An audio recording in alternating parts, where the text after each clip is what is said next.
Hello everyone, Chris back again with you in Gaming Zone. Insurgency Sandstorm for one more time on the channel until more information and content comes out with the fall patch.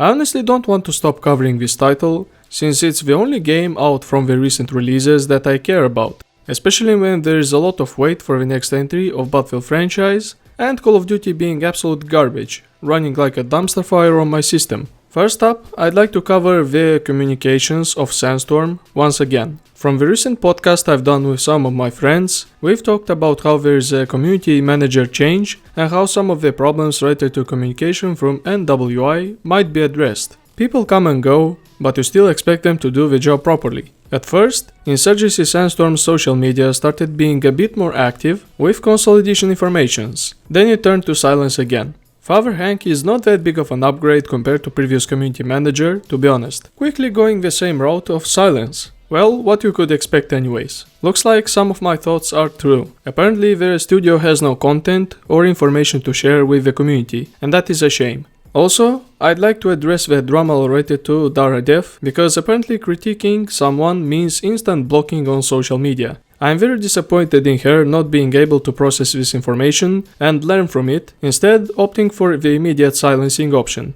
That's not a problem for me anyways, since she moved on from Sandstorm. I wish her good luck going forward, and don't be mean at me because I made a note to someone you clearly don't like. Like previous upload, something big happened again. Apparently New World Interactive has been purchased by a company working with developers from 4A Games. That for sure sounds exciting, but considering the flops like Nightfall and the console edition Vaporwave, it's interesting how everything will go forward for the title and for the studio itself. Maybe with the acquisition, the support will be extended and more updates will come out for Insurgency Sandstorm. Or it might turn out like the situation I predicted previously, with a new game on the horizon receiving all of the resources and Sandstorm becoming an afterthought.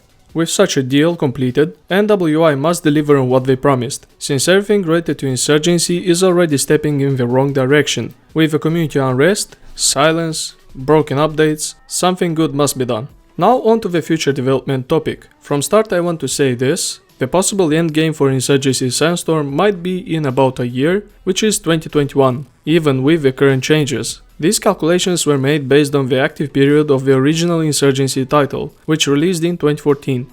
Its support years lasted until 2017, roughly said, 3 years of development. Sandstorm, as of this moment, has reached its second year of support, with a Nightfall update similar to original situation. I'm not sure how much content will come out, but New World Interactive might as well extend the support or release 4 more serious patches based on the quarterly schedule plan brought to the players at the beginning of 2020.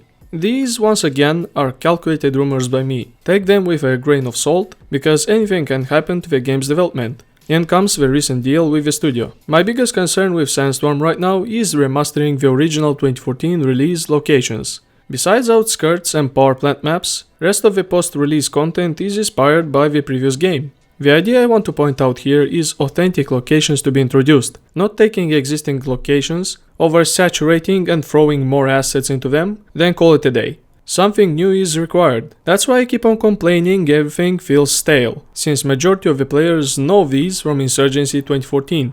The way updates are scheduled makes the situation worse. Maps releasing based on a season.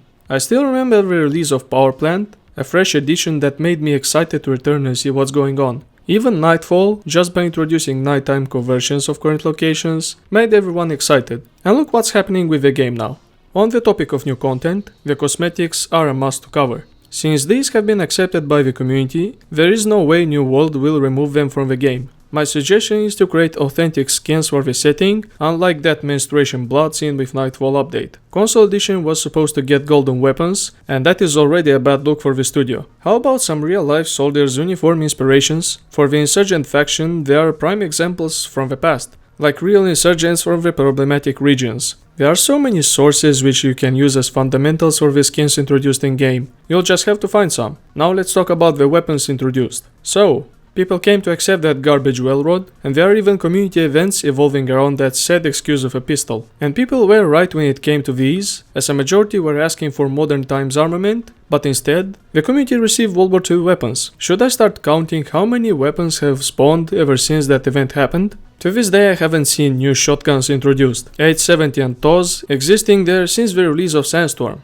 How about DMRs? What about machine guns like Pecheneg, LSAT, Type 88 LMG and so on? Those things don't exist for NWI apparently. Just look at Call of Duty and Battlefield games armament, you'll find tons of things to introduce to your product. It's a waste to not consider the player's feedback when it comes to weaponry, since people have preferences when it comes to such topic. For the final idea that struck my head is custom weather settings for the maps. The Nightfall update was a great addition for the game, so why not pushing up a notch with more lightning settings? Ever since I started playing Battlefield 2 and its mods content, I've seen tons of different settings where you had to fight. While I don't expect to see something like dynamic weather from such a studio, it would be awesome to see a thunderstorm, maybe a sunrise, or heck, even a sandstorm as a choice in one of the current existing locations. Since the remake of Sinjar is already set during winter, how about a late fall setting set in a forest?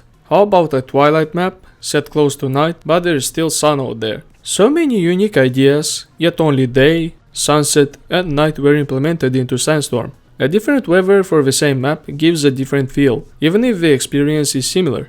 This was one positive look over Insurgency Sandstorm, as it might honestly be the end game, unless something related with the purchase changes inside the company happens. Right now with the weird silence from New World Interactive, and that is considering the newly chosen community manager, this doesn't inspire a lot of hope. Especially with threats towards console community, which is still waiting for this vaporwave, even if the numbers are dropping by day. Like I said in the Friday night podcast, this game generated a lot of amazing memories, and even helped me find some new friends along the way. I don't want to see it fail and become a second Battlefield V, hated and ridiculed by the community once it's over. For once, NWI, try to do something for your product, and not treat it like garbage.